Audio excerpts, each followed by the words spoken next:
I'm from Pennsylvania, and I've been living in Japan for about 10 years. And I have a couple of healthcare stories to share with you about National Healthcare. I'm going to start with a simple story, and I want to say up front that I'm so pleased with the care that I got here. And I don't think any system's perfect, but I had as close to a perfect experience as possible. I was diagnosed last summer, about a year ago, with DVT, a deep vein thrombosis. So I had a blood clot in my leg that I got after an extended flight. And I went to my first doctor, a doctor of my choice, who referred me to an excellent hospital in Tokyo, but also gave me many other options. I was basically allowed to choose any hospital or any doctor that I wanted to, but this was the one that he recommended. So I went to GK University Hospital, and I saw a vascular surgeon. First I had all of my blood work taken and a general physical, and then I saw a vascular surgeon, and I got a full ultrasound of both legs. At which point they diagnosed the deep vein thrombosis, prescribed a course of medication, and set up 2 visits that would follow that first visit. The care throughout that day was excellent. Now, the one thing that makes this story unique is at the time I was between signing up for a new healthcare plan in Japan with my husband's company. So I wasn't fully covered under the national system. So I was a little bit nervous coming from the States. I was very trepidatious about this whole process because it was one of the first sort of larger things that I had to deal with medically in Japan. And I thought, I don't think I'm fully covered. I don't know how much this is going to cost. And I had done a little research online, and a single ultrasound on one leg online I saw in the States was costing people around $2,500 just for the ultrasound, not for the doctor's visit, not for the vascular surgeon, not for any of the many people that I talked to throughout this process, and not for the blood work or the rest of the physical.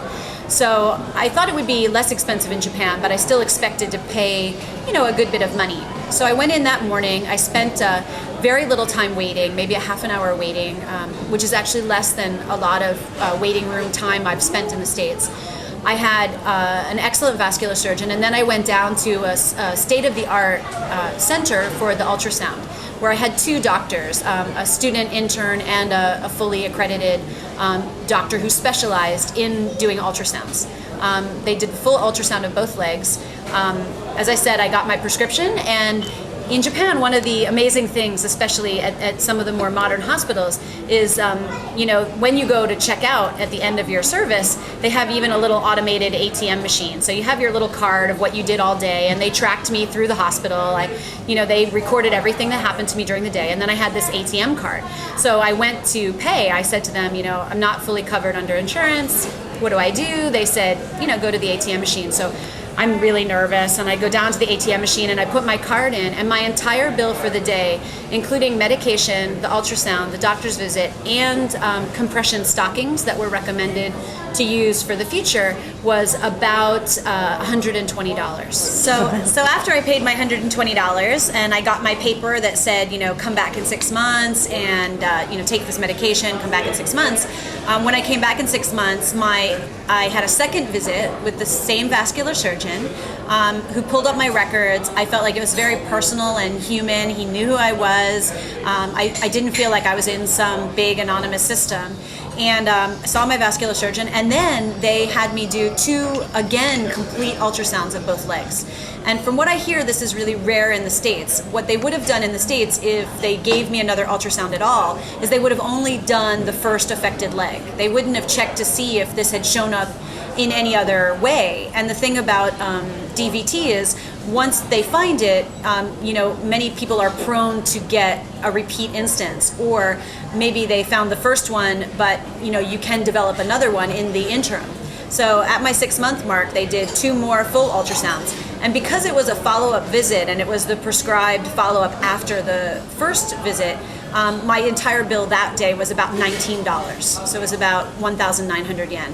And they followed up with a further recommendation, and this has a lot to do with the passion I feel for national healthcare in terms of preventative medicine.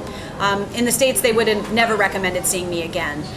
But because now this is a condition that can reoccur, I have an automatic 6-month appointment with my vascular surgeon to make sure that everything is still clear. And so I know I'm getting really good quality care. I know that if something shows up, they're going to diagnose it quickly and effectively. And I'm right now blood clot free, and I feel really comfortable that if I have any trouble in the future, I know that I'll be taken care of. And it was a huge weight off of my mind. Since that time, I've gone on a full national healthcare plan in my husband's company.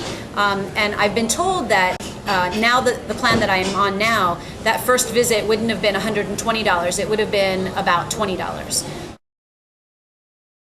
For many years, a lot of mythology about national healthcare has been perpetuated in the States to make people afraid of a lot of things that I found that just aren't true. But what I want to talk to you today about is one of the benefits of this kind of system is it's based on not just giving people care when they're sick. It's based on preventative medicine. And the way that this system works, there's a lot of mythology that if you have national health care, everyone will go to the doctor all the time for the smallest little thing, and they'll run up big bills, and it'll be very expensive to the taxpayers. What I find is actually the opposite. Because simple preventative health checkups are affordable, people find out about illness or problems that they may have early enough to treat them. What most doctors will tell you is a lot of medical conditions are easy to treat if they're caught early. And I think in the States, because people are so afraid of how expensive healthcare can be, they put off going to the doctor as long as possible. So the story I want to share with you today is I just turned 40 this year. And in Japan and in many countries where there is nationalized healthcare, they recognize that your health changes as you get older, and that you're more likely to experience certain conditions after the age of 40. So about a month or two before my birthday, I got this big official looking packet in the mail, and I had no idea what it was. And I opened it up, and what it was the national system for people turning 40. Everyone gets a full packet of the medical tests and the I don't know what it's called in Japanese, but this is an experience that you go through at that age to get a full medical checkup. And everything was spelled out for me. What tests would be covered, what I should get done, they knew where I lived, so they recommended all of the hospitals and clinics that were an option in my neighborhood. They gave me a number to call if I wanted to go to a different neighborhood or get a different recommendation. And they did a full battery of tests for me so that I could know going into my 40th birthday what my health condition was and if there was anything I needed to be worried about. I was very fortunate that I had no conditions that showed up at this time, but I know now that if there was anything to be nervous about, it would have been screened in this check. And I think that as we get older, this is so important, this peace of mind, this reduction of stress, and getting healthcare early when something can still be treated easily and a more serious condition can be prevented. And this is something they do for everybody. So you're registered when, your birth certificate is registered, they know when you turn a certain age, and everyone gets this opportunity to have this full screening at 40. And this costs me... You get it every year. And you get it every year after that, and this costs me nothing. So the big punchline to this story is this: when you turn 40 and you get this opportunity and they give you all this information and do these tests, it's fully covered. So there is no cost at all to the patient. And I can't stress enough how much I think this would solve a lot of big concerns and big expensive procedures that happen for people in the States. And so this is a system I would love to see implemented in the US.